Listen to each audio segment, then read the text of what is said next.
জোফরা আর্চার প্রকাশ্যে চ্যালেঞ্জ ছুড়ে দিয়েছেন বৈভব সূর্যবংশীকে। বলেছেন এখনও সিরিজে 2টি টি-20 ম্যাচ বাকি, অর্থাৎ এই লড়াই এখনও শেষ নয়।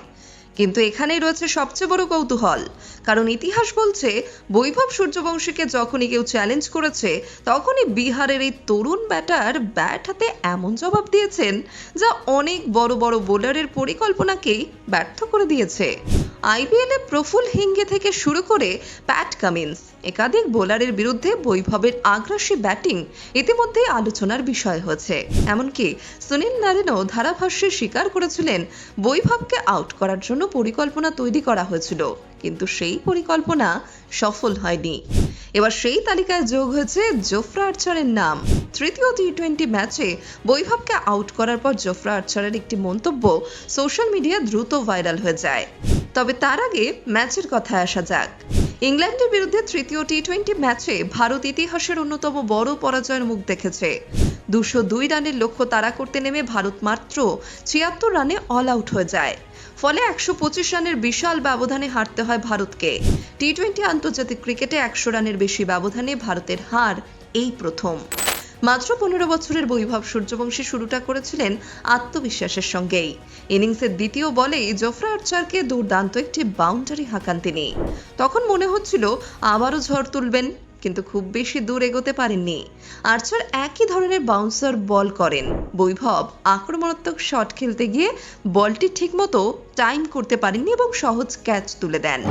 সেই উইকেট নেওয়ার পরই ভবিষ্যতের জন্য কার্যত সতর্কবার্তা দিয়ে দেন ইংল্যান্ডের তারকা পেসার। আইপিএলের সময় আর্চারের কাছে জানতে চাওয়া হয়েছিল বৈভব সূর্যবংশীর দুর্বলতা কোথায়। তখন তিনি বলেছিলেন, আইপিএল শেষ হোক তারপর বলবো। অনেকে মনে করেছিলেন হয়তো তিনি ইতিমধ্যেই বৈভবের ব্যাটিং ভালোভাবে বিশ্লেষণ করে ফেলেছেন। ইংল্যান্ডে এসে যেন সেই ইঙ্গিতই বাস্তবে দেখা গেল। এই সিরিজে বৈভব ও আর্চারের ব্যক্তিগত লড়াইও এখন বেশ জমে উঠেছে। দ্বিতীয় টি-20 ম্যাচে বৈভব আর্চারের বিরুদ্ধে দারুণ কয়েকটি শট খেলেছিলেন। তৃতীয় ম্যাচেও শুরুতেই আক্রমণাত্মক ছিলেন, তবে শেষ পর্যন্ত আর্চারের বাউন্সারের সামনেই থামতে হয় তাকে। তিনি 13 রান করে আউট হন। এর আগের ম্যাচেও তার ইনিংস শেষ হয়েছিল 14 রানে। ম্যাচ শেষে সাংবাদিক সম্মেলনে আবারও বৈভবকে আউট করা নিয়ে প্রশ্ন করা হয় জোফরা আর্চারকে। উত্তরে তিনি বলেন, আমার মনে হয় হিসাবটা এখন সমান হয়ে গেছে।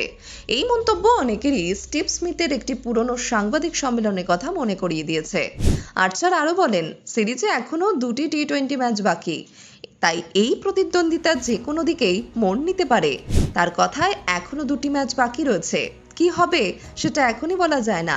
তবে শেষ পর্যন্ত যে ভালো খেলবে সেই এই লড়াইয়ে এগিয়ে থাকবে।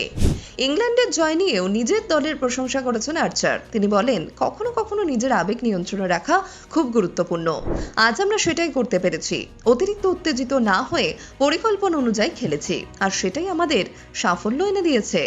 এবার নজর চতুর্থ টি-20 ম্যাচের দিকে। 9 জুলাই ব্রিডসলে মুখোমুখি হবে ভারত ও ইংল্যান্ড।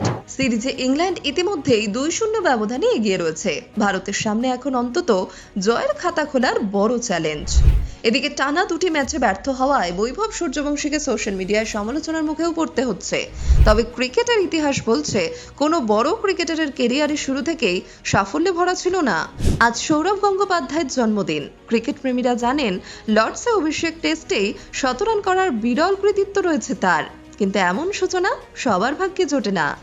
সচিন তেন্ডুলকরের প্রথম আন্তর্জাতিক 100 রান করতে লেগেছিল 79টি ম্যাচ। রোহিত শর্মা নিয়মিত বড় রান করা শুরু করেন 2013 সালে চ্যাম্পিয়ন্স ট্রফিতে ওপেনার হিসেবে সুযোগ পাওয়ার পর। আন্তর্জাতিক অভিষেকের প্রায় 7 বছর পর তিনি সেরা ছন্দ খুঁজে পান।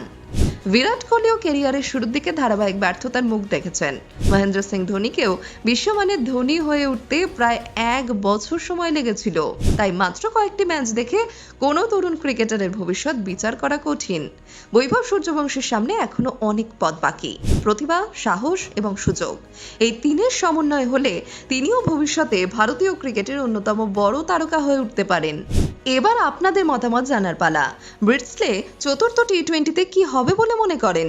জোফরা আর্চার কি আবারও বৈভব সূর্যবংশীকে থামিয়ে দেবেন, নাকি বৈভব ব্যাট হাতে দুর্দান্ত প্রত্যাবর্তন করে আর্চারকেই জবাব দেবেন?